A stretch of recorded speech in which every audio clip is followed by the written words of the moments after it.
आप देख रहे हैं AMTV न्यूज़, अपना फेवरेट ऑनलाइन न्यूज़ चैनल। आज की खबरों की तरफ रुख करते हैं। उत्तर पूर्वी दिल्ली के पुराना गांव गढ़ी मांडू खसरा नंबर 77 दिल्ली 53 की मस्जिद में बच्चों की शिक्षा व निर्माण को लेकर क्षेत्रीय पुलिस का सहयोग न मिलने पर मस्जिद कमेटी ने एक पत्रकार सम्मेलन द्वारा अपनी परेशानियां उजागर की। देखिए हमारे संवाददाता द्वारा।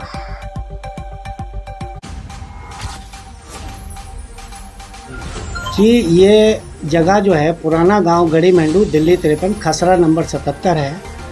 और ये आज हमारा जो मामला, ये जो सम्मेलन करने का जो हुआ है वो इसलिए हुआ कि यहाँ एक मुबारक मस्जिद एंड इस्लामिक एजुकेशन सेंटर 2013 से नमाज अदा की जाती है।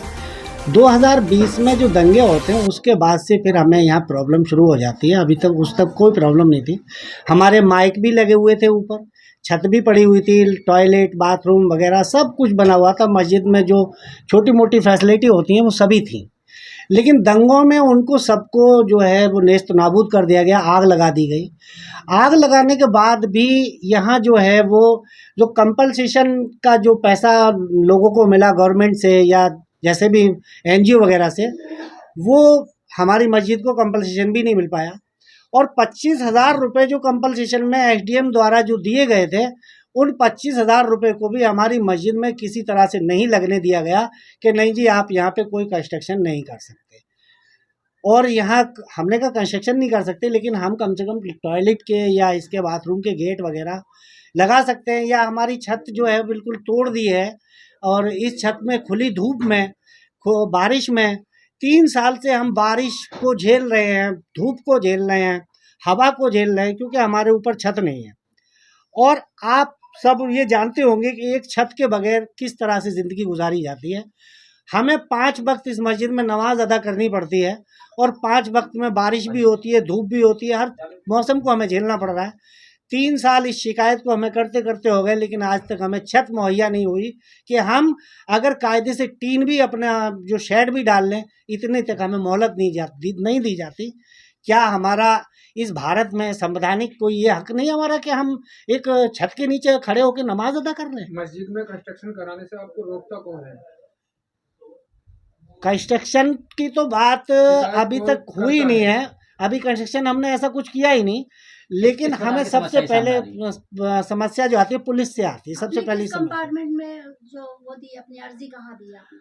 हमने देखो DCP साहब को भी कहा है, ACP साहब को भी कहा है, हमने SDM साहब को भी कहा है, और इन सबको हमने ये कहा कि भाई हमारा ये काम होना चाहिए।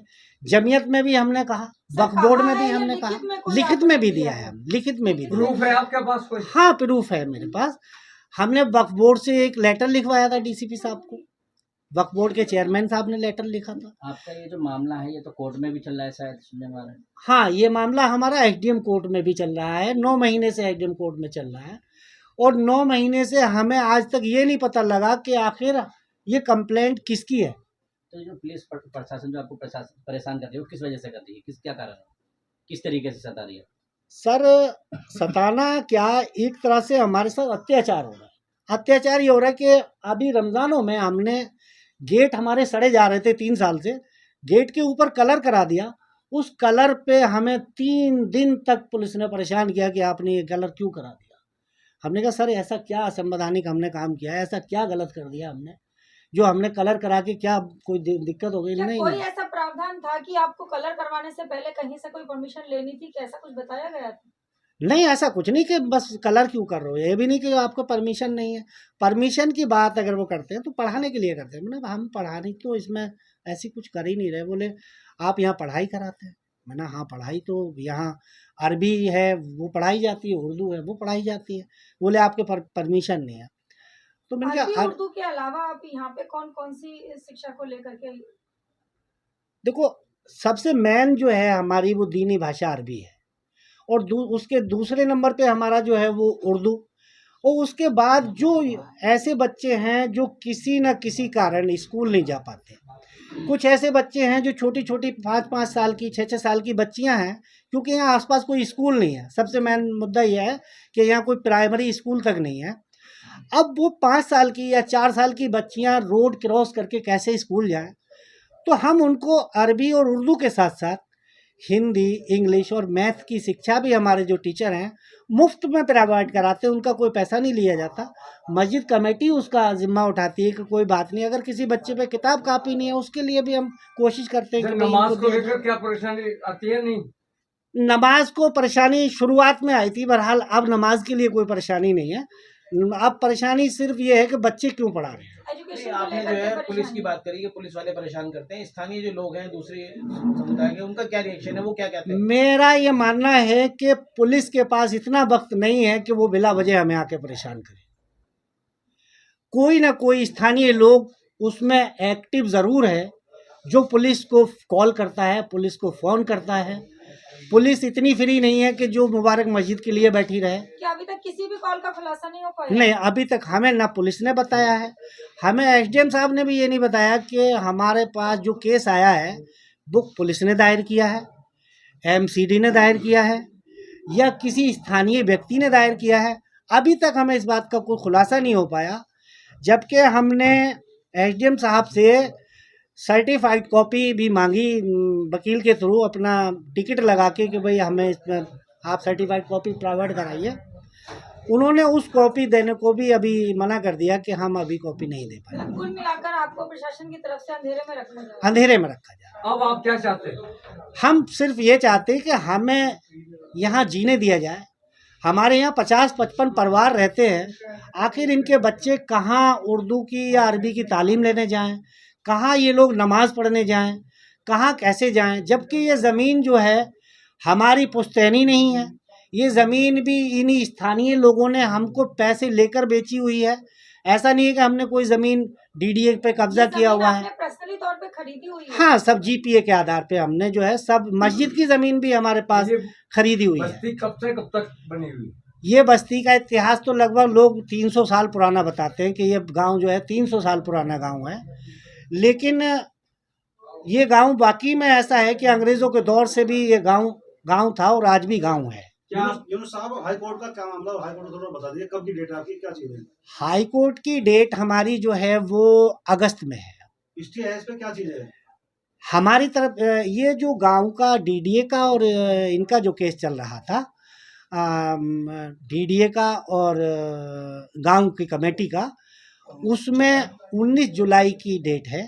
तो 19 जुलाई का जो है फैसला उसमें क्या आता है, ये हाई कोर्ट का है। क्या यह गांव में मकान और नहीं बनने हैं? हाँ, गांव में लगभग 300, 350, 400 मकान हैं और आप देखेंगे कि सब छत पड़े हुए हैं, पक्के बने हुए हैं और लगभग 450 से ज़्यादा फैमिलीज़ यहाँ रहती है और सभी के पक्के मकान हैं, लेंटर भी है, 2-2 मंजिल भी हैं, सब बने हुए हैं। सब सिर्फ आपकी मस्जिद को रोका जा रहा है? सिर्फ मस्जिद के लिए। जी लास्ट सवाल है जी आपके क्षेत्र में पार्षद भी होगा, एमएलए भी होगा, जी। क्या कभी उनसे आपने मदद ली?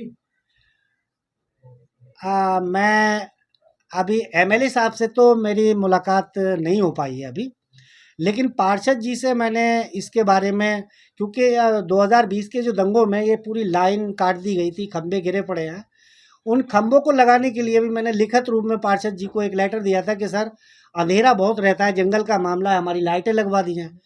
तो उस पर भी अभी उन्होंने कहा कि लाइटें आएंगी तो लगवा देंगे और खंभा आज भी आप देखेंगे वो ऐसे ही पड़ा हुआ है। क्या आपके गांव में आपकी मस्जिद के अलावा कोई और भी धार्मिक स्थल है?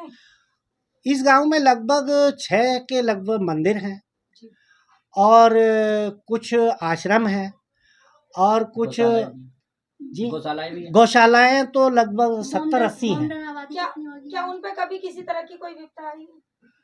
नहीं, अब मुझे तो नहीं लगता कि उन पे कोई विपदा है, क्योंकि आज भी सारी चीजें मस्जिद को ही लेकर मस्जिद को इशू रहता है कि मस्जिद में पढ़ाई भी नहीं होगी। आपने मॉनिटरिंग जो है उसमें कंप्लेंट लिखी दी, आपने तहरीर दी उसको? किसके लिए? माइनॉरिटी कमीशन में हमें सबसे पहली बात तो कि इस दंगों की रिपोर्ट जो है माइनॉरिटी कमीशन ने, इस गांव का भी उसमें जिक्र है उस रिपोर्ट में, इस मस्जिद का भी माइनॉरिटी कमीशन की रिपोर्ट में जिक्र है जो 2020 के जो दंगे हुए थे, क्योंकि माइनॉरिटी कमीशन ने एक रिपोर्ट अलग से अपनी पेश की थी। उसमें इसका भी नाम है, जिक्र है। हमारी हर एफआईआर में इस मस्जिद का जिक्र है। तो उन्होंने क्या आश्वासन दिया आपको? उसके बाद हमने अभी फिर दोबारा से माइनॉरिटी कमीशन के जो चेयरमैन हैं उनसे अपनी कमेटी के साथ मुलाकात की। उन्होंने हमें आश्वासन दिया कि हम प्रशासन से बात करेंगे, आपके साथ अगर कुछ अन्याय हो रहा है तो हम उसके लिए आवाज़ उठाएंगे, तुम्हारे साथ खड़े हैं हम, और आगे हम इस पे जो है अभी हमारी फिर कुछ ही दिन पहले इस पे ये बात जो हुई। समस्याएं आ रही हैं लगभग कब से आ रही है? ये समस्या है तो सर हमें 2020 से आ रही 2020 से आ रही है। इस मामले में कोई डीसीपी से भी कोई मुलाकात हुई?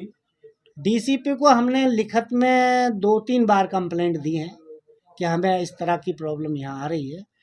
मुलाकात नहीं हो पाई। मुलाकात के लिए हमने समय मांगा था, लेकिन वो समय हमें मिल नहीं पाया। डीसीपी साहब ने भी आपको समय नहीं दिया? नहीं, समय नहीं मिल पाया। आप क्या चाहते हैं मीडिया के जरिए? मैं मीडिया के ज़रिए सिर्फ़ और सिर्फ ये चाहता हूँ कि हमारी जो हम बिना छत के यहाँ एक ज़िंदगी गुजार रहे हैं, 5 वक्त की नमाज़ अदा कर रहे हैं, क्या हमें इतना भी हक नहीं कि हम अपना टॉयलेट में गेट लगा सकें? क्या हमें इतना भी हक नहीं कि हम अपने सर के ऊपर शेड लगा सकें?